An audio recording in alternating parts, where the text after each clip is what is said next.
Welcome my viewers and subscribers. In this video, I'll be teaching us how to produce a texture paint. Texture paint is a rough, gritty application of paint with different tools that add texture to a plain wall. It's almost like a 3D effect on walls. Texture paint is more stylish and adds a unique touch to walls. It withstands any climatic condition and does not let algae or fungi affect the walls. So in this video, I will teach you how and also give you a step-by-step guide on how to produce a texture paint. You can see the machine is on. When you put your machine on, you add the water that we use. Then after adding addition of water, you will add a cow gun. You can see the cow gun. You add the cow gun and stir. While the machine is on, you add the cow gun. The cow gun will blend very well in the mixture.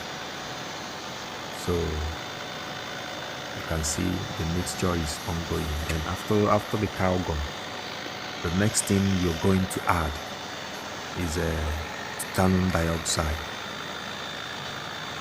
for coverage. You can see the mixture is on. The carbon is still mixing. Then when you add the titanium dioxide, which will help for coverage, you still stir it. You can see the titanium dioxide.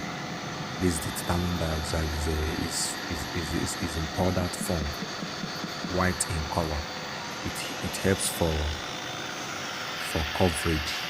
So when you put good quantity of this titanium compound in your paint, it will make your paint to have more coverage. Do you understand? So when you put this titanium dioxide, you make sure the machine is on so that it will not go and settle on the bottom of the pot. When you put the titanium dioxide, you make sure that the machine is on. Then after the addition of titanium dioxide, you will add a calcium. Calcium it works like a filler. You add calcium. While the machine is on, you open the bag of calcium. You can see the calcium, the bag there. You use a freedom calcium. You can see it's also in a powdered form and also white in color. We have off-white and white calcium, but the one we are using in this production is pure white calcium. When you put the calcium, you allow the machine to stir it very well before adding another chemical. So now put the calcium in the mixture. The machine is on and we are adding the calcium so that you will not even allow the calcium to go and settle on the floor. You make sure you rotate the machine very well so that you can see it. You rotate the machine very well so that the calcium will blend, will mix properly.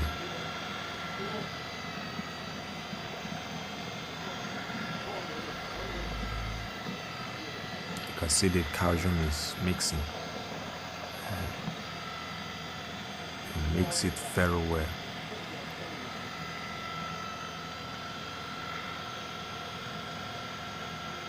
And as you are watching the video, if you have not subscribed to our YouTube channel, you can subscribe to our YouTube channel because we'll be uploading more videos so that you have access to our videos. Kindly click on the subscription button, ring the bell so that you can get our updates because we'll be uploading more videos on how to produce paints at home. The calcium is still blending.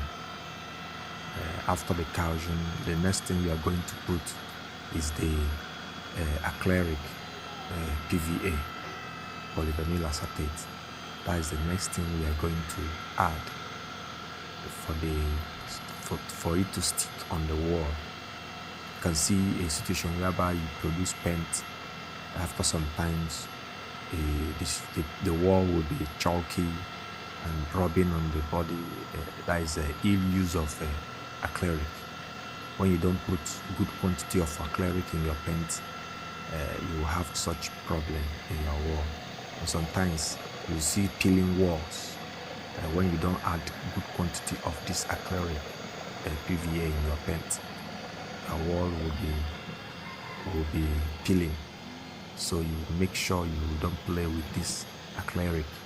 You add it very well so that your paint will last. This acrylic also acts as a weather shield when you put good quantity of this acrylic. And if you need a measurement, step-by-step guides, we have a ebook that can help you. You can call us with our phone number, or you can chat us on WhatsApp. You can call 080 39 31 63 69 if you are calling from Nigeria. If you are calling from outside Nigeria, you can call +2 34 80 39 31 63 69, or you can still call +2 34 81 038 71 493, and you can chat our WhatsApp line. Our WhatsApp line is the first number, +2 34 80 39 31 63 69. Then you can discuss, and we'll give you our ebook, which contains the measurements and the formulas on how to produce most of those paints. You can see, you make sure the machine is on, and you will mix those chemicals very well so that they can blend very well. If you watch, the PVA and the other compounds are being mixed in the pot. And after the caution, the next thing is what we call marble dust. These the chemicals that is responsible for the texture. In this marble dust, we have the smooth marble dust and we have the rough marble dust. You can see this one is the rough marble dust. We also have a very rough marble dust. There's one also, we have a sugar grade, not very rough, not smooth. But those things, this marble dust determines the texture. If you want it to be a super texture, you put, or you use the rough one, very rough one. This marble dust in your area, it can be called granite stone. A granite stone that is grounded. Some are being grounded in a powdered form, some are in a semi-powdered, like stone, like sand. But we use in Nigeria, we use marble dust. We call it marble dust. Some people call it a granite stone. So you see the one I added is a semi-rough. This one now I'm putting now is also a marble dust, but in a powdered form. So to have a medium or a semi, as in to have a texture paint that is not that too rough and not that too smooth, I have to use the rough marble dust and the smooth marble dust so that I can have a medium texture. You can see I added the rough marble dust and also added the smooth marble dust. If I want it to be very rough, very rough, I have to use the rough one. If I want it to be very smooth, as in to be the texture should not be much, I use only the smooth marble dust. But this one, we are targeting at having a medium rough marble dust. That's why we are using the rough and the smooth one. So you can see it is blending. And we allow the marble dust with other chemicals to blend.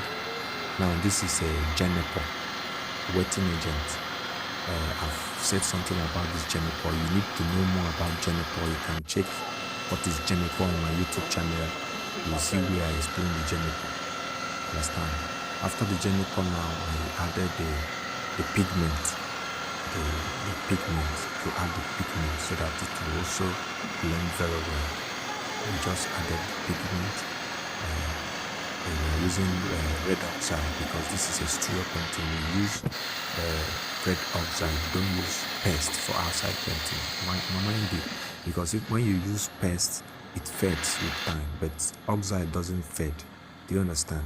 So you use these pigments. We added the oxide with some little quantity of water, and also with cow gum.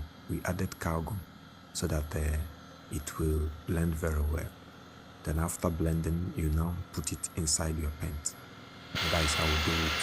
You make sure you mix the oxide in a separate can with the water and the cow gum so that it will blend. You mix them. After mixing it, you now take the quantity you want to your shade. The quantity you want that gives you your shade. You now put it. After that, we also use yellow oxide. The yellow oxide we mixed, we'll still add the yellow oxide so that it can give us the desired shades. So, but now this one we are putting a thickener. This is the thickening agent. You can use any thickening agent, Natrosol, any other one. The thickener, you bring a separate bucket with water. You put the thickener and the water, you stir it very well before adding to the machine. You can see the paint is thickening. You add the thickener. We use hydrocellulose ether. There are different types of thickening agents in the labor market. So you choose the one that we have Bamako, we have Natrosol, we have Sanson, we have Dovis, different types of them. Though we prefer Natrosol. Natrosol is one of the best thickening agents so far in the market. So we are using Natrosol. We first mix the Natrosol with water. After mixing it with water, we now add it to the paint. And see the paint is now thickening. But the thickness determines the kind of or the level of texture you are targeting at. You can increase the quantity of thickener if you need it to be more thick. You can see we said we are targeting at having a medium texture paint, not very textured, not very rough. See, the paint is textured already. So that is the thing.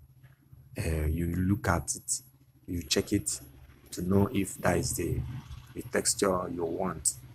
So as we are producing, you monitor your texture.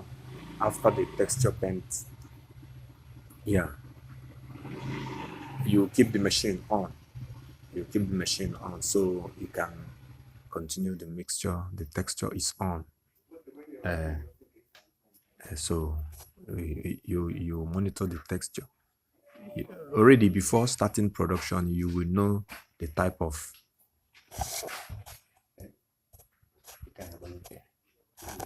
so before starting the production, you must already know the texture you want. So when you get that texture, you will stop. And we are blending the machine, we're blending the mixture with other chemicals. What left now to add is we are adding the formalin dioxide.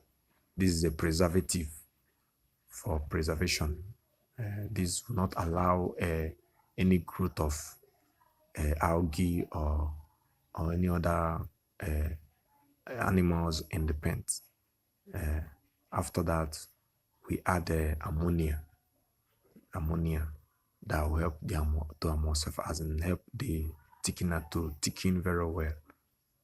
We didn't forget we just added the defoamer so that it will reduce the foaming. When you add this defoamer we added now is a very quality one. It depends on the quantity. So after the production, you need to test the texture of the paint on a plain wall. So we need to test it now so that we see how it looks like. This is the wall where we test it. You use your roller, apply it. You can see the texture. But here now, after testing, you know what you want.